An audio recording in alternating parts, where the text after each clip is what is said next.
The Jezebel, or the female narcissist, or just any narcissist in general, but in this video we're going to concentrate on the Jezebel spirit and female narcissists and why they don't want to let you go or let you move on. And the main reason of what it comes down to is control. It doesn't come down to much else. It also comes down to when you're able to actually have the strength to move on, well, then they don't feel that good. They don't have that self-esteem boost that they had because they get their power from feeling as though they can devour the life source of a man. Now, most of the time, in my experience with female narcissists, these are women that have seen more nuts than an insane asylum and have seen more and given more rides than any kind of Uber or taxi driver out there. And they see you moving on as a blow to their ego. And even when you try to make a boundary, let's say, even if you try to make a boundary, and if it's a fair boundary at that, there's almost this resentment that you will be introduced to and with from the female narcissist and Jezebel spirit. And so what's amazing to me is that they still expect to be treated as respectable even after people around the town may know what's going on, or they may have family involved, or they may have friends that know about what's going on in their lives. And of course, they're going to try to paint themselves as the one that is without blame. And, I'm not saying that all women that try to do this are not taking accountability, because some, this actually, it might be the case that the man in their life or the people around them are acting in a way that does conflict with their values, if they have any. But the Jezebel and the female narcissist, they don't have boundaries, they don't have values, they don't have principles, and they may try to make it seem like they do, and yet meanwhile they are acting in a way that nevertheless demonstrates that they don't even know what it's like to see the light. And this is going to be something that you're going to have to get used to if you are a person that is used to trying to help people see the light, or if you used to have that white knight shining armor personality where you can save that woman. Bro, don't do it, man. Don't do it. Don't do it. It's not worth the trouble. And they can paint this beautiful picture about how they'll be able to change. They'll be able to get better with you. And it's like, yeah, you say that, but then when I do start to get better, you start to try to limit my resources and my time to actually put in the effort to get better. They don't like you getting better. And then they'll try to compete with you. Any woman that tries to compete with you, in my experience, is not worth the trouble. And the reason for that is because it's already enough for us as men to have to create value in the world in a certain way, that we already have enough competition as it is. We don't want to come home to a competition. We don't want to come home to a person that is trying to win against us. It's like we're supposed to be with each other. We're supposed to be a team, right? And they'll see you as a team as long as they're the ones in charge and you're not getting better, or you're getting better on their terms. And here's the thing. Any woman that has a leverage in the relationship with you as a man, If she has the leverage, she's going to take advantage of you. That is 100% true. And that's whether or not she's a Jezebel spirit or not. Women are just designed to do that. Women are just designed to shit test to a certain extent and to really try to make sure. Like, think about it like this.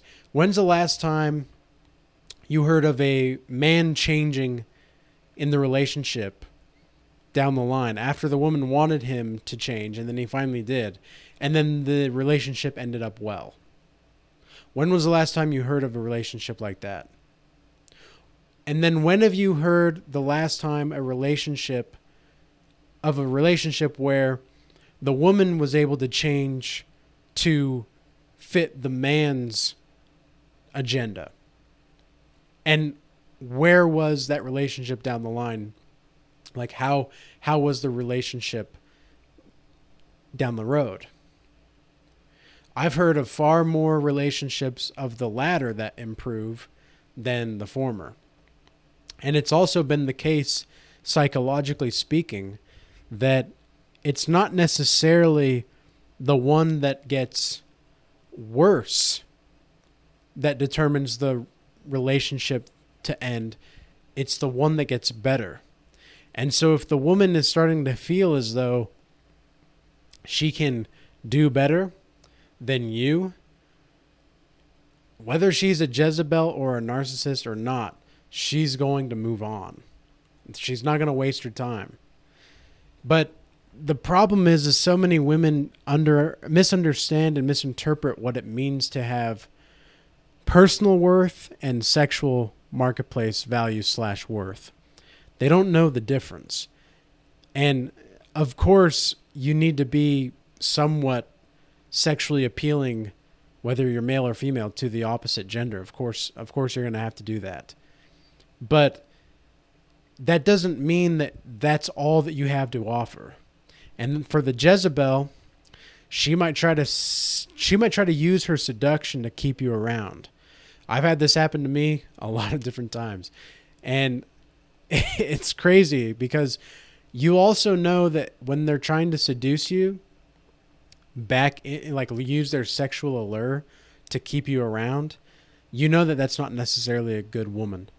A good woman is not going to just use her sexual allure to keep you around. She's going to want to have a conversation with you. She's going to want to actually interact with you, and she's going to want to make sure that she's improving your life and making you feel like a natural man because you're the one that's making her feel like a natural woman. Have you guys ever heard that song by, is it Carole King? It's like, it's called You Make Me Feel Like a Natural Woman. And it talks about her experience of falling in love with this guy. And it's a beautiful song, but it is a very feminine version of a love song that is still very powerful. It's very, very, very feminine, but it's also very powerful. And a lot of the times, women just, like the Jezebel spirit that is inhabiting these kinds of modern women, what they don't understand is that, and what the Jezebel spirit refuses to let the person acknowledge, is that for women and for men, they create their value differently. And they are valuable and valued differently. It just is what it is. Have you ever, men, think about the time where you've seen a woman that has tried to show off her opportunities available to you with you in front of you. You know, she might try to flirt with other guys in front of you to try to make you jealous or something. And, you know, that could be a shit test, number one, but to see whether or not you're or just how you're going to react. And they might not even know that they're doing it. But the Jezebel that does this, she wants to make sure that you know that you're replaceable. You know, you're not special. That's the message that they want to send. And it's really just a very disrespectful thing. And honestly, as men, all that we think is that you're for the streets. Like, what else are we supposed to think? How in the world do you know every guy in this place? Wait, you know who works here? You know the owner? You know the guys that are like serving at this table over here? Like, how do you know all of these guys? It's not funny or cool to know so many different kinds of people like that. Now, it depends on what kind of business you're doing as well. Like, I know that there are women that are career oriented that maybe do have good intentions, and they do know people because they have to interact with them for their job. Like if they're like an accountant at a bank or something.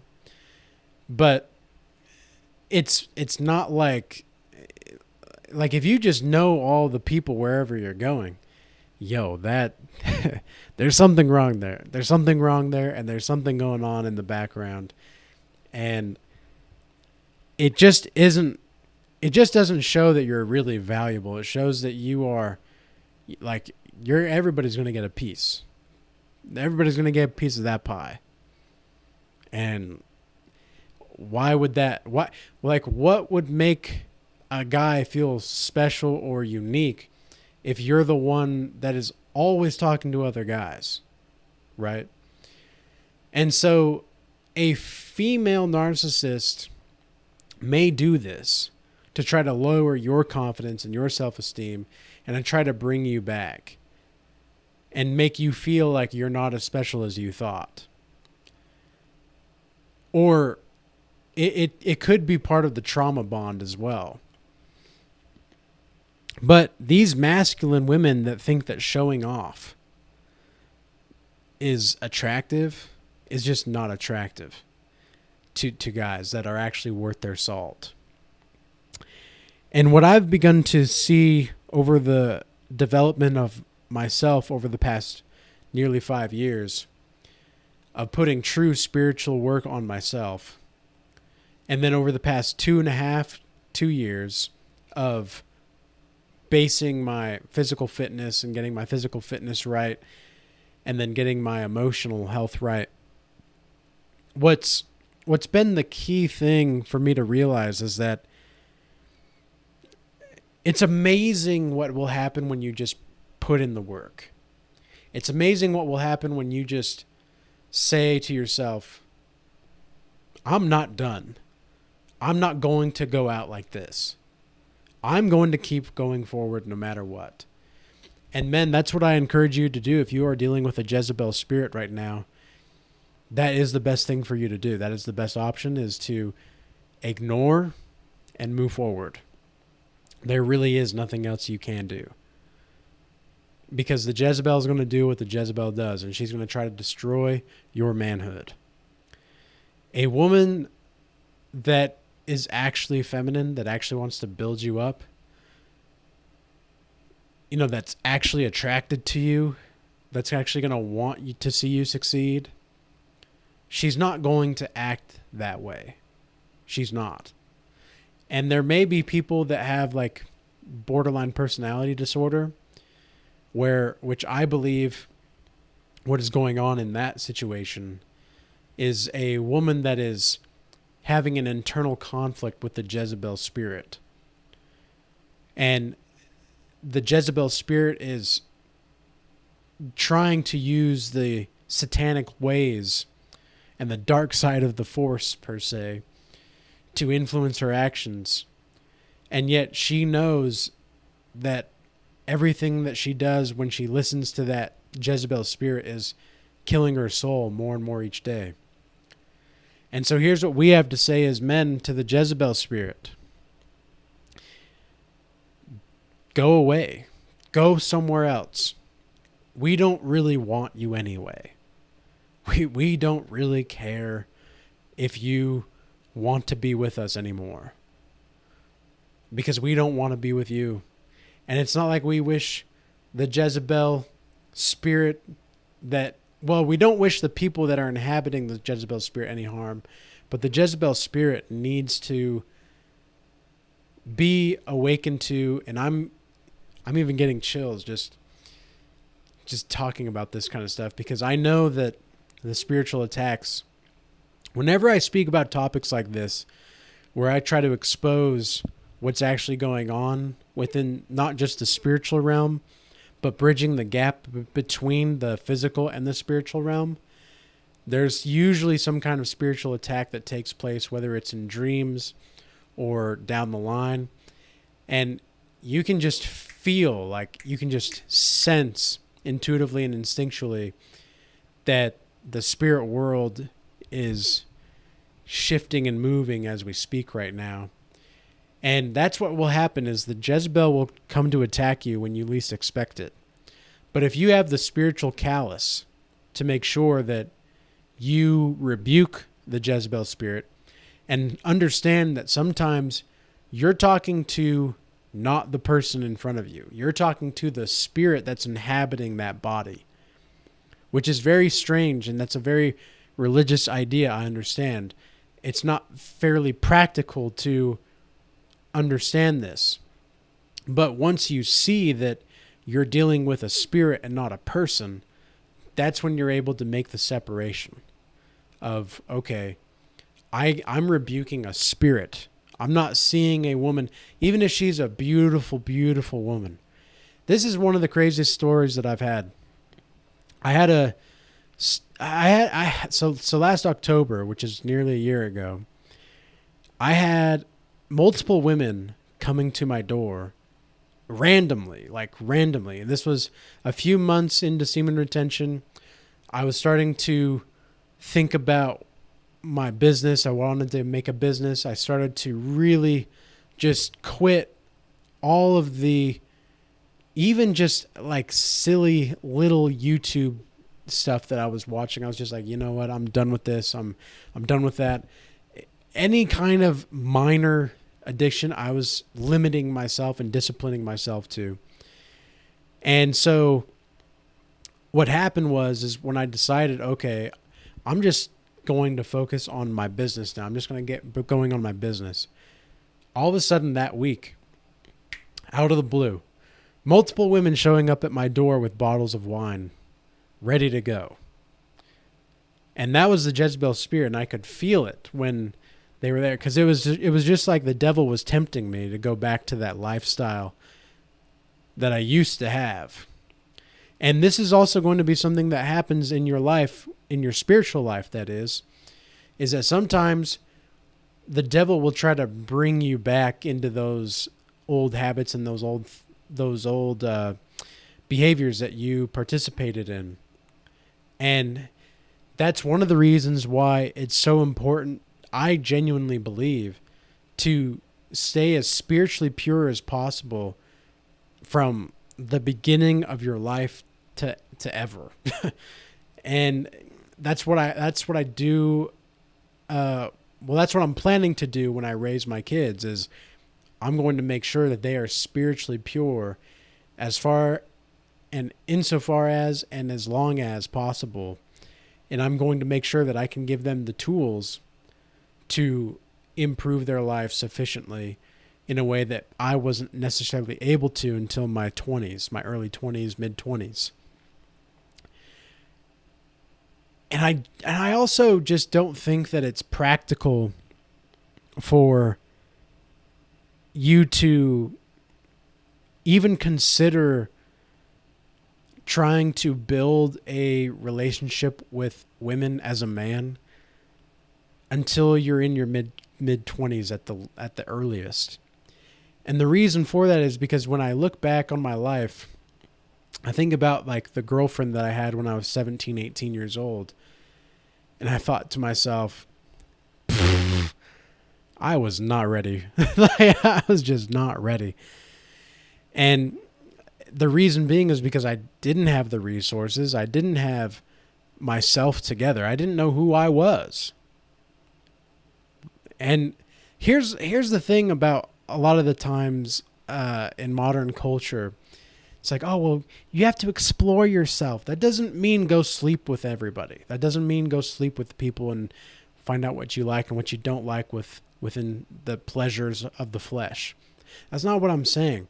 What I'm saying is, who are you? Like, who really are you? What are you about? What do you like to do? Can you even spend time by yourself? Because I think a lot of the world's problems will be solved if you just were able to sit quietly and meditate for 10 minutes a day. I think if everybody did that, we'd be a lot less chaotic. We'd be a lot less anxiety driven. We'd be a lot less depressed. And we'd be a lot more in tune with ourselves. And I'm not even saying that everybody has to commit to a higher spiritual attainment process or goal. I'm just saying chill the f out for 10 minutes. Just do nothing and sit there for 10 minutes and just be with yourself. Well, so many people just can't even do that. It's bizarre to me. But nonetheless, that is what the Jezebel doesn't want you to do either. She doesn't want you to be comfortable with being who you are. She doesn't want you to leave them or leave her.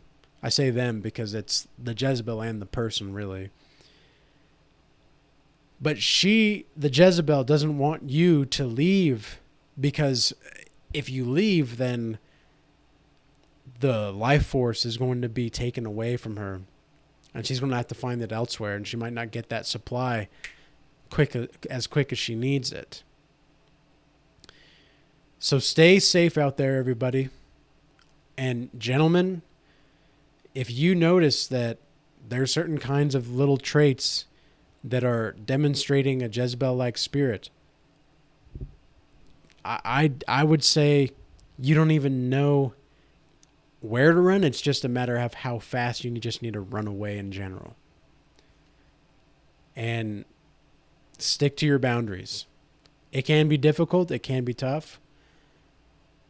But I think if you can believe in yourself and genuinely believe in yourself that you can set these boundaries and you can uphold them, then you're going to be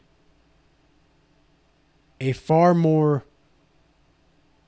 superior version of yourself down the line. And like I said, you're going to get spiritually calloused. So with that being said, hope this message was useful and insightful. And until next time, peace be with you.